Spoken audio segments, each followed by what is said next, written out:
Alam mo, sa bawat ulat na lumalabas tungkol sa West Philippine Sea, mas lalo lang tayong napapaisip. Hanggang kailan ba tayo mananahimik? Araw-araw may ulat ng mga Chinese vessels na pumapasok sa teritoryo natin. May intimidation sa ating mga mangingisda. At may paulit-ulit na pagbalewala sa desisyong pabor sa atin ng arbitral tribunal. Isa sa pinakaimportanteng bahagi ng joint military drills ay ang pagpapakilala sa Pilipinas ng Nemesis o Navy Marine Expeditionary Ship Interdiction System. Para sa iba, baka parang technical jargon lang ito. Pero sa totoo lang, game changer ito para sa ating maritime defense. Luna ng C-130 aircraft, dumating sa Batanes Island ng Navy Marine Expeditionary Ship Interdiction System o Nemesis. Isa itong uri ng missile system na kaya magpalubog ng barko. Pero ngayong balikatan exercise, hindi magkakaroon ng live fire gamit ito, kundi ituturo lamang sa mga sundalo ang paggamit nito. Ayon kay Marine Expeditionary Force Commanding General Lieutenant General Michael Cederholm, ang ganitong uri ng missile system ay may malaking epekto sa pagpapanatili ng katahimikan sa Indo-Pacific region. You mentioned the Typhoon earlier. We're learning as a joint force. We've undergone this shift to the Indo-Pacific to fight in the littorals. We are latticing in and building these capabilities of interleave. It's not just one capability, but the combination of multiple capabilities across all domains that are going to be effective for sea control and sea denial in the future. Ayon naman kay Balikatan 40-2025 spokesperson, Brigadier General Michael Lohico, ito ang layunin sa isinasagawang military drill na magkakaalyadong bansa ngayong taon. And this is actually what Balikatan hopes to do, not just on the aspect of training and readiness, but also to provide to answer for broader security issues. Yes, we will use it. What's the point of demonstrating it if you're not going to use it?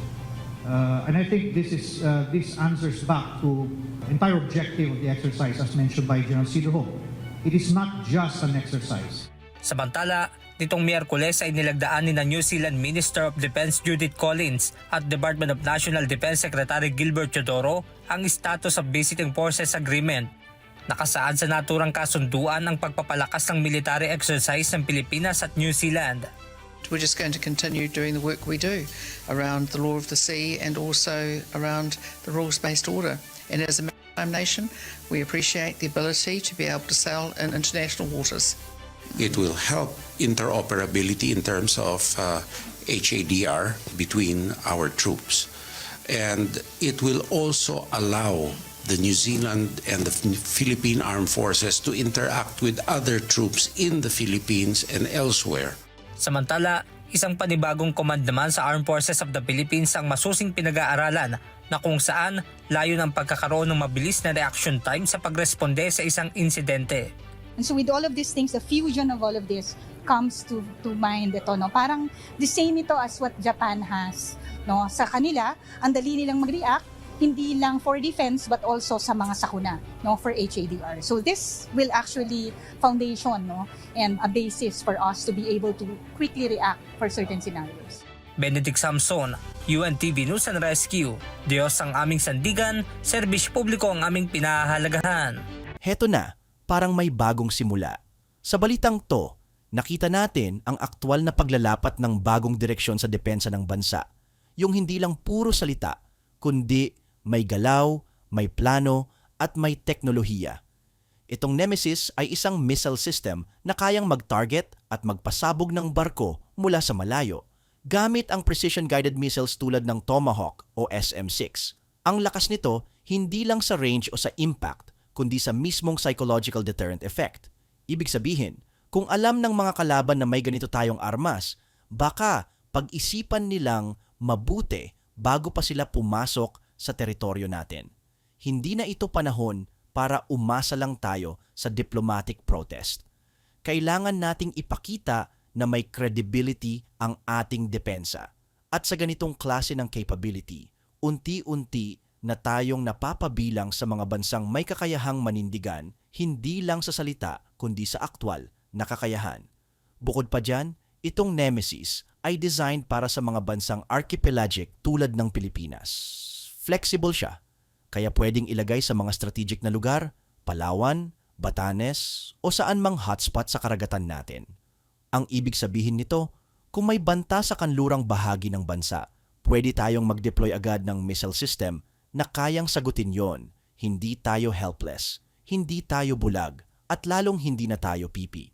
Isa pa, maganda rin na ang ganitong capability ay ipinakikilala sa konteksto ng interoperability kasama ang ibang bansa tulad ng US, Japan, New Zealand, at iba pa. Ibig sabihin, hindi lang ito standalone system kundi parte siya ng mas malawak na defense network kung saan ang Pilipinas ay hindi na lang tagamasid kundi aktibong kasali. Pero ito ang pinakakritikal. Hindi sapat na may nemesis tayo. Ang tanong, kaya ba nating gamitin ito? May mga taong marunong? May logistics? May command system na mabilis tumugon? Kasi sayang ang teknolohiya kung wala tayong disiplina at sistema para gamitin ito ng tama. Kaya habang pinapalakpakan natin ang pagdating ng bagong capability, dapat sabayan natin ito ng investment sa training, education, and maintenance.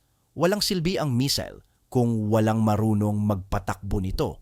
Walang silbi ang defense plan kung walang tiwala ang tao sa institusyong militar. At dapat, hindi rin ito maging dahilan para makalimutan natin ang transparency. Kailangan nating siguraduhin na sa bawat tulong na dumarating may accountability. Alam ng publiko kung paano ginagamit ang pondo at sinisiguro nating ang armas ay para sa depensa, hindi para sa pang-aabuso. Sa panahon ngayon, hindi na sapat ang maliit lang tayo. Ang mas tamang tanong, gusto ba nating manatiling maliit sa mata ng mundo o gusto nating tumayo bilang bansang may dangal at depensa? Itong Nemesis o Typhoon system ay isang hakbang patungo sa pangalawang sagot. Sa totoo lang, hindi natin kailangang maging agresibo. Pero dapat, kapag tinapakan tayo, may sagot. Kapag tinanong kung kaya nating ipagtanggol ang teritoryo natin, ang sagot dapat ay malinaw, direkta at may ngipin. Sa ngayon, hindi pa ito perfect. Pero kung tuloy-tuloy ang ganitong klase ng development at kung matututo tayong gamitin ito ng tama, baka dumating ang araw na hindi na lang tayo basta inaapi. Baka tayo na ang pinapakinggan. Kinumpirma ng Philippine Army na nasa bansa na ang Nemesis anti-missile ship ng Estados Unidos.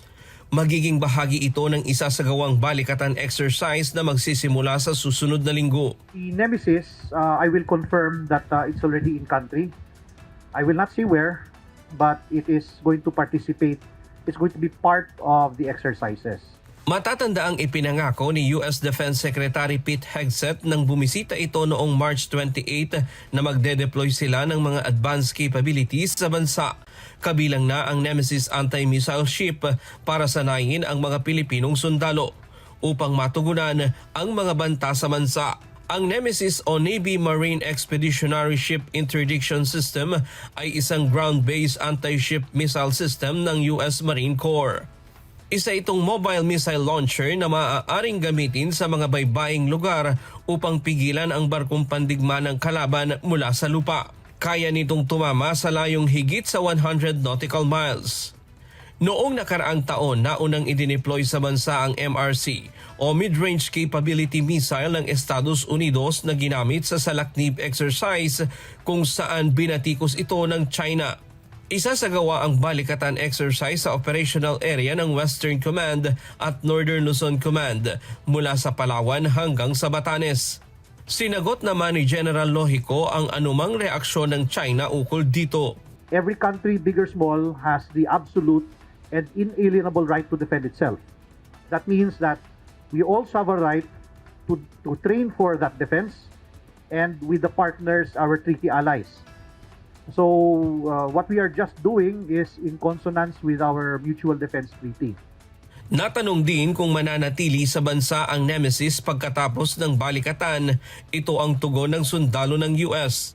If there's another exercise going in the Philippines shortly after Balikatan and that equipment is appropriate and requested for it by the AFP, we would certainly look to participate in that exercise as well, but it is here for exercise purposes. Lalahukan ang pagsasanay ng nasa 14,000 sundalo, 9,000 mula sa Estados Unidos, 5,000 mula sa AFP at 200 na Australian Defense Force. Kabilang naman sa magiging observer ang Japanese Defense Force, Czech Republic, Poland at Colombia. Ryan Lacanlale, UNTV News and Rescue. Diyos ang aming sandigan, serbisyo publiko ang aming pinahahalagahan.